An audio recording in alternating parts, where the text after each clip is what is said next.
C'est lors de la conférence sociale qu'il a lui-même présidée que le chef de l'État a avancé l'idée, a prôné même l'instauration au plus tard en janvier 2018 de la pension minimale. C'est une avancée sociale significative à laquelle il faut donner la valeur qu'elle mérite. Parce que vous savez, avant, il y avait des pensions très faibles. Il y a des gens qui touchaient 6 000 francs de pension par mois ou même moins. Il y a des gens même qui dépensaient en transport l'équivalent de leur pension.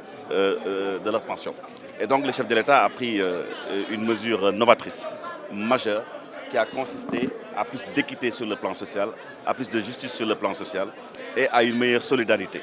Et c'est ainsi que la pension minimale a été ajustée au niveau de 98% du SMIC, ce qui est vraiment à saluer. Je pense que cela restera dans l'histoire comme une des décisions les plus innovantes depuis l'indépendance du Sénégal.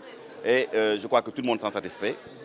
Ça a touché plus de 30 000 retraités.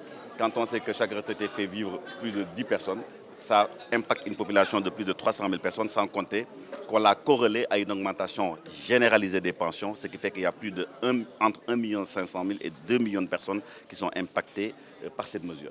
Et, parce que n'oubliez pas qu'au cours de ces 4 dernières années, il y a eu une augmentation salariale cumulée de plus de 42%. Et donc tout cela, nous l'avons fait en parfaite collaboration avec les pouvoirs publics et avec l'appui du président Macky Sall. Je crois que ce qu'il faut noter également au cours de cette fête du 1er mai, qui est d'abord une fête de la fête du travail, la fête des travailleurs, c'est la sérénité.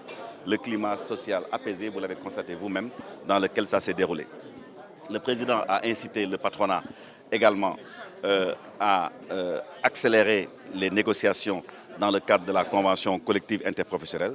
Nous avons pris bonne note et nous allons faire également de notre mieux pour justement donner satisfaction, pour en tout cas jouer notre partition pour que les choses aillent mieux, pour améliorer les conditions des travailleurs. Parce que le président l'a dit, et c'est important, il a dit que la vocation de l'État, ce n'est pas de créer des emplois, la vocation, c'est le secteur privé qui a la vocation de créer des emplois, de créer de la valeur ajoutée.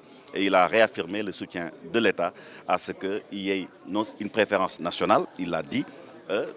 Il a aussi souligné que l'État sera toujours présent aux côtés de son secteur privé pour justement l'émergence de ce secteur privé pour qu'il puisse jouer le rôle qui doit être le sien dans le développement économique et social de notre pays.